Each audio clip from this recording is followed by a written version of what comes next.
में पाकिस्तान तहरीक इंसाफ ने एक ज़बरदस्त किस्म का जलसा किया है, लेकिन इस जलसे के अंदर दो तीन नई चीज़ें निकली हैं। एक तो पाकिस्तान पीपल्स पार्टी को आखिर में सुहेल अफरीदी साहब ने खड़का दिया, जिसको खड़काना कहते हैं ना, उसका मतलब ये हुआ कि उन्होंने उनकी बेइज्जती कर दी जिन्होंने इनके लिए अपने दरवाजे खोले थे। और उसके बाद पाकिस्तान पीपल्स पार्टी ने एक बड़ा फैसला किया है। ये फैसला क्या है, ये हम आपको आज के व्लॉग में बताएंगे और आपको ये भी बताएंगे कि कराची के अंदर हुआ क्या है और इतनी ज़्यादा बड़ी तादाद में लोग कैसे निकल आए और क्या पाकिस्तान तहरीक इंसाफ का रिवाइवल हो रहा है या नहीं हो रहा है। इसके बाद ये भी हम आपको पूरी डिटेल के साथ आज के व्लॉग में बताएंगे। और इसके साथ साथ इस्लामाबाद के अंदर सुबह एक बम धमाका हुआ और उस बम धमाके के साथ ही एक स्पेकुलेशन सी पूरे इस्लामाबाद के अंदर गर्दिश करने लगी। और वो स्पेकुलेशन क्या थी, किस तरह थी और क्या वाकई इस धमाके के पीछे कोई ना कोई खुफिया हाथ था, ये भी हम आपको आज के व्लॉग में पूरी तफसील से बताएंगे। लेकिन सुहेल अफरीदी साहब का जो बड़ा जलसा है उसके बाद उसके लिए एक बुरी खबर भी है। अभी सुहेल अफरीदी साहब के लिए बुरी खबर क्या है, ये भी आपको इस व्लॉग में पूरी तफसील से बताएंगे। और ईरान ने अमेरिका को जवाबी धमकी दे दी है। अब ट्रंप साहब जो हैं वो अपनी खैर मना लें, क्योंकि ईरान ने अब ट्रंप को नहीं छोड़ना। क्या धमकी दी गई, ये भी आपको इस व्लॉग में बताया जाएगा। और कल डोनाल्ड ट्रंप ने जो वेनेजुएला के बाद अपना अगला हदफ है उसका जिक्र कर दिया और बता दिया कि वहां पे हम क्या करना चाहते हैं। अब किस मुल्क की बारी है, ये भी हम आपको आज के व्लॉग में बताएंगे। लेकिन व्लॉग की तरफ जाने से पहले मेरी आपसे रिक्वेस्ट है कि चैनल को सब्सक्राइब जरूर कीजिएगा और ये जो बेल आइकन है उसको जरूर प्रेस करें ताकि नोटिफिकेशन आपको मिलता रहे। और ये याद रखें कि अच्छी बात सदका जारिया होती है। अगर आपको ये व्लॉग अच्छा लगे तो किसी न किसी के साथ ज़रूर शेयर कीजिएगा। और हमने अपना कॉलम 0 पॉइंट अब अपनी वेबसाइट javed.com पे प्लेस करना शुरू कर दिया है। आप हमारी वेबसाइट पे जाके हमारे कॉलम पढ़ भी सकते हैं। सबसे पहले कराची की सूरत हाल की तरफ आते हैं। कराची में पाकिस्तान तहरीक इंसाफ ने मुद्दत बाद, बल्कि 3 साल बाद, एक बहुत ही बड़ा जलसा किया है और ये जलसा वाकई कामयाब जलसा था। और इस जलसे से पाकिस्तान तहरीक इंसाफ का रिवाइवल स्टार्ट हो गया। लेकिन इस जलसे के पीछे क्या हुआ, कल सारा दिन क्या होता रहा, आगे चल के मैं डेफिनेटली आपको बताऊंगा। और साथ ये भी बताऊंगा कि इस कामयाब जलसे के बाद सुहेल अफरीदी साहब के साथ क्या होने वाला है, क्योंकि सुहेल अफरीदी साहब के खिलाफ एक फैसला भी आ गया। अब ये फैसला क्या है आगे चल के थोड़ा मैं आपको बताऊंगा। लेकिन उससे पहले इस्लामाबाद के अंदर एक खौफनाक धमाका हुआ। उस धमाके की रुदात आपके सामने रखना चाहता हूं। कल सुबह 7 बजे के करीब, बल्कि 7:15 बजे के करीब इस्लामाबाद में एक खौफनाक धमाका हुआ। इतना खौफनाक धमाका हुआ कि 3 घर मुकम्मल तौर पर मनहदम हो गए। एक जो घर जहां पे धमाका हुआ वो तो मुकम्मल तौर पे गिर गया, जबकि उसके साथ जो 2 मकान थे वो भी बुरी तरह डैमेज हुए और वो भी अब लिवेबल नहीं रहे। और इसके साथ साथ 2 और मकान हैं जो बुरी तरह डैमेज हुए हैं लेकिन लिवेबल हैं और उनको रिपेयर किया जा सकता है। जब ये धमाका हुआ तो उसके बाद ज़ाहिर है पूरे इस्लामाबाद के अंदर दौड़ें लग गई। फौरी तौर पे एम्बुलेंसेस दौड़ पड़ी और फिर जो 1122 है उसके कारकुन, उसके जो मेहरबान है और उसके जो मददगार हैं वो भी वहाँ पे पहुँच गए। पुलिस जो थी वो बड़ी तेज़ी से वहाँ पे दौड़ी। फायर ब्रिगेड की गाड़ियाँ पहुँच गईं। जब वहाँ पे पहुँची तो पता ये चला कि ये बेसिकली एक शादी का घर था। और कल जो दूल्हा, जो इस्लामाबाद का रिहायशी भी है और सीडीए के अंदर काम भी करता है, उसने यहाँ से गुजरात जाके शादी की और दुल्हन को लेकर वो आया। रात 2 बजे ये बेचारे वापस पहुँचे अपने घर में। और उसके बाद ज़ाहिर थके हुए थे, सर्दी बहुत ज़्यादा थी, तो ये लोग अपने हीटर ऑन करके सो गए। इस दौरान रात के वक्त लोड शेडिंग हुई और लोड शेडिंग की वजह से हीटर बंद हो गए। और जब गैस आई वापस तो उसके बाद वो गैस लीकेज करती रही और इतनी ज़्यादा लीकेज हुई कि जब 7:15 बजे किसी ने उठ के लाइट जलाने की कोशिश की तो उसके बाद स्पार्क हो गया और एक खौफनाक धमाका हुआ। इस धमाके की वजह से दूल्हा और दुल्हन समेत 8 जो लोग थे वो फौरी तौर पे दुनिया से रुखसत हो गए, हलाक हो गए, जाँ बहक हो गए। और 20 लोग जो थे वो शदीद ज़ख्मी हुए। इन ज़ख्मियों को अब मुख्तलिफ अस्पतालों के अंदर इस वक्त रखा गया है और ये इनका इलाज हो रहा है। कुछ बर्न यूनिट के अंदर भी चले गए हैं क्योंकि उनके पूरे जिस्म जले हुए हैं और बड़ी खौफनाक किस्म की सूरत हाल है। बहरहाल जिस शख्स ने भी ये मंजर देखे उसकी आंखों में आंसू आ गए। और जो दूल्हा और दुल्हन, उनकी जो लाशें हैं वो भी ज़ाहिर है बहुत अफसोसनाक सूरत हाल है उनकी भी। मैं ज़्यादा डिटेल के साथ आपके सामने बयान नहीं कर सकता, लेकिन एक शादी का घर जो था उसके अंदर इस किस्म की आफत का आना, इस किस्म के हादसे का होना, वो वाकई बहुत अफसोसनाक है। जब ये धमाका हुआ तो फौरी तौर पे लोगों ने ये सोचना शुरू कर दिया कि शायद कोई दहशतगर्दी है, क्योंकि इस्लामाबाद के अंदर बहुत अरसे से हाई अलर्ट था और ये बताया जा रहा था कि दहशतगर्द इस्लामाबाद के अंदर आ सकते हैं। तो लोगों का ख्याल ये था कि कोई दहशतगर्दी हुई है, बम धमाका हुआ है, और उसके बाद लोगों ने फौरी तौर पे हफाजती इकदाम भी लेने शुरू कर दिए। लेकिन जब ये पता चला कि ये गैस लीकेज का धमाका था तो उसके बाद लोगों की सांस में सांस आई, वरना लोगों ने ये महसूस किया कि शायद इस्लामाबाद के ऊपर अटैक शुरू हो गया। तो ये जो जंग थी मई की, उसके बाद इस्लामाबाद के जो शहरी हैं उनकी नफ्सियात के अंदर एक खौफ सा बैठ गया है कि किसी वक्त भी इस्लामाबाद के अंदर कुछ भी हो सकता है। फिर इसके साथ साथ जो खैबर पख्तूनख्वा से आने वाली खबरें हैं वो भी ज़ाहिर है बहुत अच्छी खबरें नहीं हैं। तो शहरियों को यूँ महसूस होता है कि शायद इस्लामाबाद जो है उसके ऊपर कोई आफत नाजल होने वाली है। तो जब इस किस्म का कोई हादसा होता है तो लोग बहुत परेशान हो जाते हैं, और उस परेशानी में वो फ़ौरन अपने अजीज़ों और रिश्तेदारों को फ़ोन करना शुरू कर देते हैं। बहरहाल जो लोग इस दुनिया से रुखसत हो गए उनके लिए दुआ करें, और जो लोग इस वक्त ज़ख्मी हैं उनकी इयादत भी करें, और साथ साथ दुआ करें कि अल्लाह ताला इन्हें सेहत कामला अता करे, क्योंकि ये वाकई खौफनाक हादसा है, खौफनाक वाक़या है कि एक शादी का फंक्शन और उसके अंदर दूल्हा दुल्हन समेत 8 लोग जो हैं वो दुनिया से रुखसत हो जाएं, और 20 जो ज़ाहिर है उस शादी के लिए खुशियाँ मनाने के लिए यहाँ आए हुए थे वो ज़ख्मी हों और अस्पतालों के अंदर पड़े हैं। ये बड़ा ही अफसोसनाक किस्म का वाक़या है। आज जो स्पीकर हैं पार्लियामेंट के, ईरानी पार्लियामेंट के, मोहम्मद बाकर नाम है उनका, मोहम्मद बाकर कलीबाफ नाम है उनका, और इन्होंने एक बयान जारी किया है, और इन्होंने अपनी पार्लियामेंट के अंदर बैठ के बयान जारी किया है कि अगर अमेरिका ने हमला किया ईरान के ऊपर तो फिर ईरान इसराइल और अमेरिकन अड्डों के ऊपर प्रॉपर हमला करेगा, और इन अड्डों को निशाना बनाया जाएगा, और ये अड्डे इस पूरे रीजन में मुख्तलिफ जगहों पे हैं, तो ईरान से ज़्यादा दूर नहीं है। तो ये पहली स्टेटमेंट ईरान से आई है जो ज़ाहिर है इसी किसी सरकारी एहलकार के मुंह से निकली है, और उसमें बाकायदा धमकी दी गई है, और धमकी भी डोनाल्ड ट्रंप को दी गई है और अमेरिका को दी गई है। तो मुझे लगता है कि अब जो ईरानी हैं वो जिसको कहते हैं इनफ इज़ इनफ, उस स्टेज पे आ गए हैं, और अब उन्होंने धमकियां देना शुरू कर दिया, जवाबी धमकियां देना शुरू कर दी है, क्योंकि उन्होंने महसूस ये किया कि अगर हमने मज़ीद बर्दाश्त किया, अगर हमने मज़ीद सब्र से काम लिया तो डेफिनेटली अमेरिका जो है ना हमें खा जाएगा। तो हमें चाहिए कि हिट बैक करें। तो अब ईरानियों ने हिट बैक करना शुरू कर दिया है। इसके साथ साथ जो प्रेसिडेंट हैं ईरान के, मसूद पज़ेश्कियान, उन्होंने भी एक बयान दिया। उन्होंने कहा कि जो कुछ हमारे ईरान के अंदर हो रहा है इसके पीछे अमेरिका और इसराइल का हाथ है। ये दोनों मिल के ईरान के अंदर फसादात फैलाने की कोशिश कर रहे हैं, और इनका मकसद ये है कि ईरान के अंदर अफरा तफरी हो और उसके साथ साथ बदअमनी हो, ताकि ये ईरान के अंदर हुकूमत को तब्दील कर सकें या ईरान के ऊपर काबज़ हो सकें। लेकिन ईरानियन को ये लोग समझते नहीं हैं, इनको पता नहीं है कि ईरानी जब हिट बैक करते हैं, जब ईरानी खड़े होते हैं, जब रेजिस्ट करते हैं, तो फिर वो किसी चीज़ की परवाह नहीं करते। तो प्रेसिडेंट साहब की तरफ से भी ये बयान आ गया है कि जनाब हम मुकम्मल तौर पे तैयार हैं, और हमें ये पता है कि ये कौन कर रहा है और इसका मकसद क्या है, इस चीज़ का भी हमें अंदाज़ा है। तो अब सरकार की तरफ से बयानात आने शुरू हो गए हैं, और इससे ये चीज़ साबित होती है कि ईरान सोया हुआ नहीं है, बल्कि ईरान जागा हुआ है, और उसको अंदाज़ा है कि उसके साथ किस किस्म के मामलात हो रहे हैं, किस किस्म की साजिशें इसके खिलाफ तय की जा रही हैं।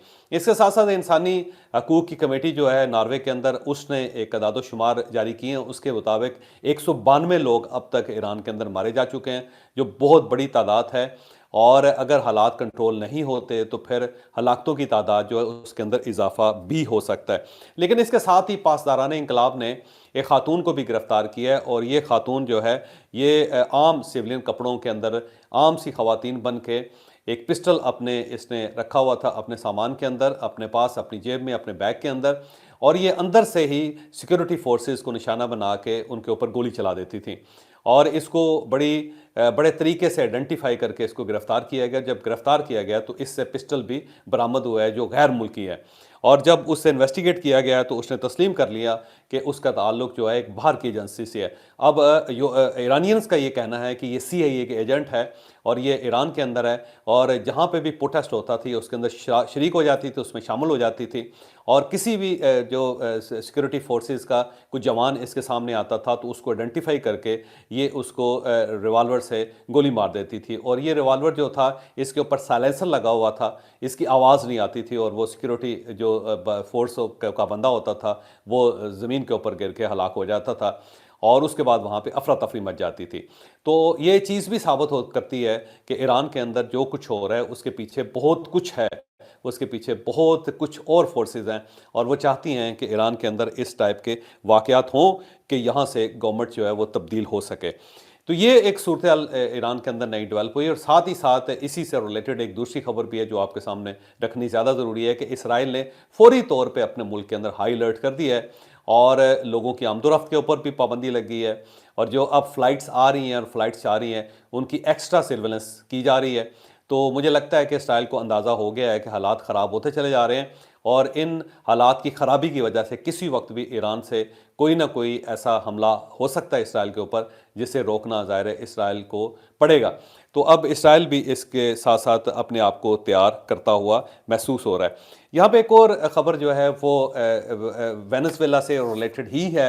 वेनेज़ुएला के बाद पूरी दुनिया अमेरिका के ऊपर नज़रें लगा के बैठी हुई थी कि अमेरिका अब किसको अपना हदफ बनाता है, किसको अपना निशाना बनाता है। तो कल डोनाल्ड ट्रंप ने अगले मुल्क की निशानदेही कर दी जिसको अनकरीब अमेरिका निशाना बनाने वाला है। सदर ट्रंप ने अपने जो वज़ीर ख़ारजा हैं मार्को रूबियो उनकी तरफ देख के उनके कंधों पे हाथ रख के उनको थपकी दे के ये कहा कि मैं ये चाहता हूँ कि ये क्यूबा के सदर बने और अगर ये क्यूबा के सदर बन जाते हैं तो मुझे बहुत ज़्यादा खुशी होगी।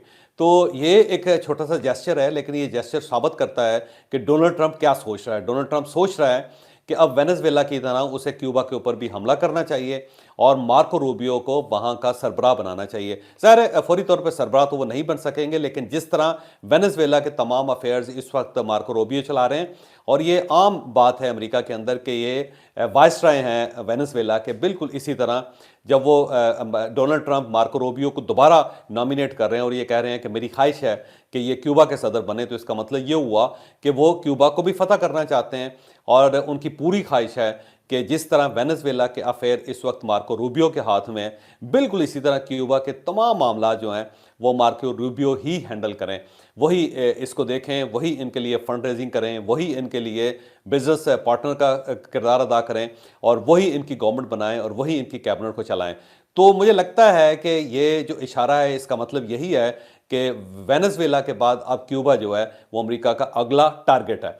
और जो ही ये डोनाल्ड ट्रंप की तरफ से बयान आया था तो उसके बाद ये स्पेकुलेशन जारी हो गई है फौरी तौर पे यूरोप के अंदर भी, लैटिन अमेरिका के अंदर भी और अमेरिका के अंदर भी अब लोगों ने ओपनली ये कहना शुरू कर दिया है कि डोनाल्ड ट्रंप ये सोच रहे हैं कि हमें यहाँ तक अपने आप को महदूद नहीं करना चाहिए बल्कि हमें चाहिए कि हम आगे बढ़ें और क्यूबा को भी टारगेट करें, क्योंकि सिर्फ वेनेज़ुएला तक अगर हम महदूद रहेंगे तो इससे अमेरिका के जो अहदाफ हैं वो पूरे नहीं हो सकेंगे, उससे अमेरिका के अहदाफ हासिल नहीं होंगे।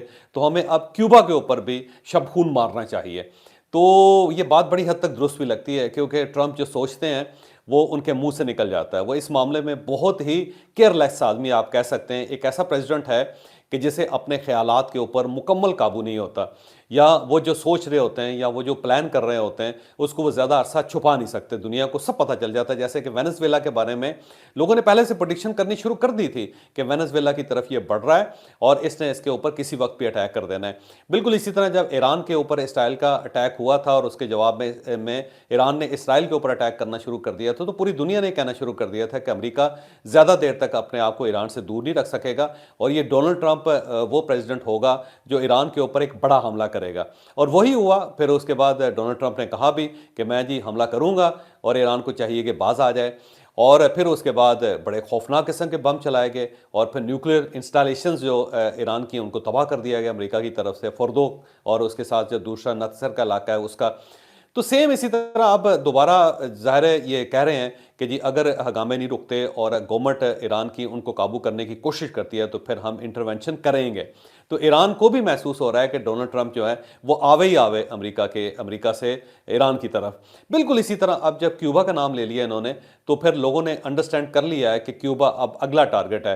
तो ये सिर्फ डोनाल्ड ट्रंप ईरान तक अपने आप को महदूद नहीं रखेंगे बल्कि इस साइड पे क्यूबा के ऊपर भी अटैक करेंगे ताकि इसको भी अपने कंट्रोल में ले सकें और इसके जो वसाइल हैं उसको भी यूज़ किया जा सके। ये ज़हन में रखें कि कभी क्यूबा को डेवलप करने में अमेरिका का बड़ा हाथ था क्योंकि जो उनकी शुगर इंडस्ट्री है उसका सबसे बड़ा बायर अमेरिका होता था। लेकिन फिर जब बहुत ज़्यादा इख्तलाफात हो गए तो उसके बाद ज़ाहिर है अमेरिका ने चीनी खरीदनी बंद कर दी उनसे, और जो ही चीनी खरीदनी बंद की तो फिर रशिया आ गया और फिर रशिया ने यहाँ से चीनी खरीदनी शुरू कर दी और उसके बाद फिर ये रशियन ब्लॉक में क्यूबा चला गया और उसके बाद जो मसाइल हुए वो पूरी दुनिया के सामने हैं।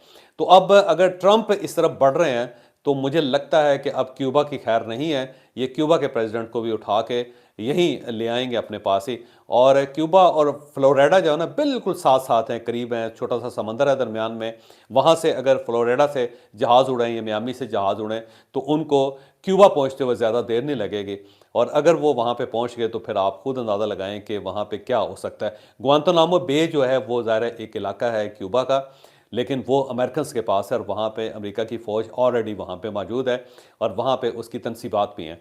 तो आने वाले दिन जो हैं वो बहुत ही खौफनाक हो सकते हैं क्यूबा के लिए भी और ईरान के लिए भी। ईरानियन भी इसको महसूस कर रहे हैं, क्यूबन भी इसको महसूस कर रहे हैं, साथ साथ लैटिन अमेरिका और जो दूसरे इत्तेहादी हैं अमेरिका के, उनको भी ये महसूस हो रहा है कि आने वाले दिन जो बहुत टफ हो सकते हैं दुनिया के लिए। अब हम आते हैं उस खबर की तरफ जो आज की ब्रेकिंग न्यूज़ है और बड़ी खबर है। वो ये है, पाकिस्तान तहरीक इंसाफ ने कराची के अंदर एक जलसा किया है, बागे जना के अंदर एक जलसा किया है। इसको परसों अनाउंस किया था पार्टी ने और उसके बाद फिर कल इनको परमिशन मिल गई और परमिशन भी ग्रांट की सूबाई गवर्नमेंट ने। और उसमें उन्होंने कुछ कंडीशंस लगाई कि आप इसकी सिक्योरिटी का बंदोबस्त खुद करेंगे, वहाँ पे रियासत के मुखालिफ कोई या इदारों के मुखालिफ कोई तकरीर नहीं होगी और किसी के ऊपर अटैक नहीं होगा, और यहाँ पे कोई गड़बड़ हो गई या कोई तोड़ फोड़ हुई तो वो सारा नुकसान भी आप बर्दाश्त करेंगे वगैरह वगैरह। तो पाकिस्तान तहरीक इंसाफ ने लिख के दे दिया है कि जी हम इसके जिम्मेदार हैं। उसके बाद आज 2 बजे, कल 2 बजे जलसा होना था, लेकिन उसके बाद लोगों ने वहाँ पे पहुँचना शुरू किया तो बहुत ज़्यादा हर्डल सी रास्ते में, लेकिन इसके बावजूद लोग वहाँ पर जमा होते चले गए।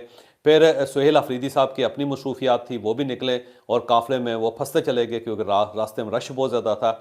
सलमान अकबर राजा साहब की मैं ट्वीट देख रहा था, उसमें उन्होंने कहा कि 30 मिनट का फासला था मेरी रिहाइश का से बागे जना, लेकिन मुझे वहाँ पहुँचने में 5 घंटे लग गए। इसी तरह सुहेल अफरीदी साहब जो हैं उनका भी ये कहना था कि जी हमें रास्ते में बहुत ज़्यादा रोका गया और ट्रैफिक की ब्लॉकेज भी थी और साथ साथ गवर्नमेंट की तरफ से नॉन कोऑपरेशन भी थी, जिसकी वजह से हमें जलसा गांव पहुंचने में बहुत टाइम लग गया। बहरहाल इस वक्त जब मैं ये रिकॉर्ड कर रहा हूँ तो सुहेल अफरीदी साहब की तकरीर जो है वो बागे जना के अंदर चल रही है और उस तकरीर में जो कुछ उन्होंने कहा वो आगे चल के मैं आपको बताता हूँ। लेकिन ये बात दुरुस्त है कि बड़ी मुद्दत बाद पाकिस्तान तहरीक इंसाफ का कोई जलसा हुआ है और ये जलसा पाकिस्तान तहरीक इंसाफ का जो गढ़ है यानी केपी है उससे बाहर, क्योंकि हमेशा जितने भी जलसे हुए हैं वो सिर्फ केपी के अंदर हुए क्योंकि वहाँ पे गवर्नमेंट है इनकी, और उसके अलावा किसी और सूबे में मुद्दत बाद एक बड़ा जलसा हुआ है। और इस जलसे के अंदर अगर हम लाखों नहीं कह सकते तो हज़ारों की तादाद में लोग थे, बल्कि अगर आप मुझे थोड़ी सी इजाज़त दें तो मैं ये कह सकता हूँ लाख के करीब लोग डेफिनेटली इस जलसे के अंदर थे और पूरे कराची के अंदर से लोग निकले और उनके हाथों में पाकिस्तान तहरीक इंसाफ के झंडे थे, इमरान खान की तस्वीरें थी और साथ साथ इमरान खान के हक में इन्होंने नारे भी लगाए। फिर उसके बाद लोग वहाँ पे पहुँचे और बल्कि असद उमर का एक ट्वीट में देख रहा था और उसने कहा कि कराची के अवाम जो है 2 दिन कबल उनको ये बताया गया था कि यहाँ पे जलसा होना है। फिर ये कन्फ्यूजन भी थी कि जलसा होता है या नहीं होता, लेकिन इसके बावजूद अवाम बाहर निकले और उन्होंने इमरान खान के हक में नारे लगाए। और लेकिन ये लोग इसके बावजूद कहते हैं कि 8 फरवरी 2024 को कराची से पीटीआई को वोट नहीं मिले थे। तो ये कौन लोग हैं जो बाहर निकल रहे हैं? तो असद उमर साहब की बात ये मुझे दुरुस्त लगती है और इस तरह कई और लोगों के जो ट्वीट्स हैं वो भी आए हैं और इन ट्वीट्स में भी कराची के अवाम का शुक्रिया अदा किया गया और ये भी कहा गया है कि कराची के लोगों ने वाकई कमाल कर दिया। और मैं इस चीज़ को तस्लीम करता हूँ कि वाकई ही कराची के लोगों ने एक नए किरदार का मुजाहरा किया है जो इससे पहले मफकूद होता हुआ नजर आ रहा था। साथ साथ क्योंकि पाकिस्तान तहरीक इंसाफ को फैसिलिटेट किया पाकिस्तान पीपल्स पार्टी ने, अगर पाकिस्तान पीपल्स पार्टी इजाज़त ना देती, अगर वो सुहेल अफरीदी साहब को लैंड करने की इजाज़त ना देती या उनको सियासी जो सरगर्मियाँ वो करने की इजाज़त या मौका ना दिया जाता तो शायद ये जलसा ना हो सकता। तो पाकिस्तान पीपल्स पार्टी ने खुले दिल का मुजाहरा किया जिसको सारे मीडिया ने अप्रिशिएट किया बशमूल हमारे। लेकिन अब इस जलसे के बाद क्योंकि उसके अंदर जब सुहेल अफरीदी साहब ने वहाँ पर बात की, उन्होंने कहा जी कि आया हूँ खुले दिल के साथ, मुझे तस्लीम किया है और मुझे अजर भी पहनाई गई है, टोपी भी पहनाई गई है और ये मेरे लिए बड़े एजाज़ की बात है। लेकिन जो सिंध गवर्नमेंट है उसने इन दोनों चीज़ों की बेहुरमती की है और ये याद रखिएगा कि इस जो सिंध गवर्नमेंट का ये जो पोस्चर है उसको भूलना नहीं आपने और उसके ऊपर आपने इनकी मजम्मत जारी रखनी है।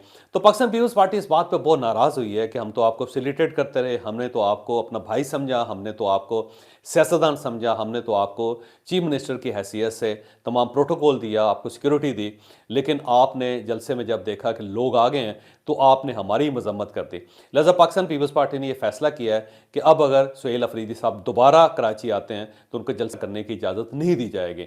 अब ये आप ये समझें कि कराची के अंदर आखिरी जलसा ये पाकिस्तान तहरीक इंसाफ का, अब इनको दोबारा ये मौका नहीं दिया जाएगा, क्योंकि सबका ख्याल ये था कि ये अप्रिशिएट करेंगे पाकिस्तान पीपल्स पार्टी को, लेकिन इन्होंने पाकिस्तान पीपल्स पार्टी को पंजाबी लफ्ज़ों में अगर कहें तो खड़का के रख दिया, जिसमें पाकिस्तान पीपल्स पार्टी नाराज़ है। बल्कि जब इस्टेब्लिशमेंट ने ये सूरत हाल देखी तो फिर उनकी तरफ से एक ही जवाब आया कि और चुप हो, आप और ज़रा करके देख लें, आपको जितने एजाज़ मिलने हैं, अवार्ड मिलने हैं, वो अब आप हासिल कर लें। तो पाकिस्तान पीपल्स पार्टी इसके ऊपर थोड़ी सी बैकफुट पे है, उसको महसूस होता है कि उनके साथ हाथ हुआ है, और सुहेल अफरीदी साहब को कम अज़ कम ये नहीं कहना चाहिए था। बहरहाल सुहेल अफरीदी साहब ने वहाँ पे इमरान खान के हक़ में नारे भी लगवाए, को अवाम की तरफ से डी चौक के नारे लगाए जा रहे थे कि डी चौक चलें दोबारा। अब देखते हैं डी चौक सुहेल अफरीदी साहब पहुँचते हैं या नहीं पहुँचते, लेकिन बहरहाल ये जलसा बड़ा हुआ है और इसका तमाम क्रेडिट जो है वो पाकिस्तान तहरीक इंसाफ की कराची की क़यादत को भी जाता है और साथ साथ सुहेल अफरीदी को भी जाता है। उसने लोगों को मोबिलाइज़ किया है, उन्होंने ये खौफ ख़त्म किया है, और इस खौफ के ख़ात्मे के साथ ही पाकिस्तान तहरीक इंसाफ के अंदर जान पैदा हुई है। ऐसा लगता है कि एक मुर्दा था जिसके अंदर अब थोड़ी थोड़ी हरकत पैदा होनी शुरू हो गई, और अगर ये हरकत चलनी शुरू हो गई तो मुझे लगता है कि लाहौर के अंदर भी जलसा अब ज़्यादा दूर नहीं है। लेकिन मरियम नवाज साहबा वो गलती नहीं करेंगी जो पाकिस्तान पीपल्स पार्टी कर बैठी है। जो ये जलसा हुआ तो उसके साथ ही एक और ख़बर आई, और ख़बर ये थी कि पंजाब फोरेंसिक लैब ने 9 मई के जितने भी वाक़यात हैं उनके जो वीडियो सबूत हैं उनको देखने के बाद डिक्लेयर कर दिया है कि इस 9 मई के वाक़यात के अंदर सुहेल आफरीदी साहब भी शामिल थे और उनकी तस्वीर को आइडेंटिफाई कर लिया गया है, और इनके साथ कामरान बंगश साहब थे, फिर इनके साथ तैमूर झगड़ा साहब थे, फिर इनके साथ इरफान सलीम साहब थे, और इनकी मौजूदगी की तस्दीक कर दी गई है। और जो रिपोर्ट आई है उस रिपोर्ट के मुताबिक 16 वीडियोज़ थी, और इन वीडियो की फ्रेम बाय फ्रेम बाकायदा देखा गया है इनको, और इनकी स्क्रूटनी की गई है, और उसके बाद ये एनालिसिस किया गया है कि ये वही लोग हैं जिन्होंने 9 मई के वाक़यात के अंदर स्टेट को नुकसान पहुंचाया था। तो अब मुझे लगता है कि ये जो 9 मई का ढोल है वो भी सुहेल अफरीदी साहब के गले पड़ने वाला है, क्योंकि इनकी तस्वीरों की तस्दीक हो गई है। और ये जो तस्दीक है इसकी जो पूरी कार्रवाई है 19 दिसंबर से लेकर 23 दिसंबर के दरमियान की गई है। तो ये सुहेल अफरीदी साहब के लिए एक और बुरी खबर है कि पंजाब जाग गया है, और ये जागता हुआ पंजाब अब इनका पीछा करने लगा है, और मुझे लगता है कि सुहेल अफरीदी साहब अगला जलसा करने के काबिल नहीं रहेंगे। मुझे इजाज़त दीजिए, अगले व्लॉग में मुलाकात होगी। पाकिस्तान जिंदाबाद।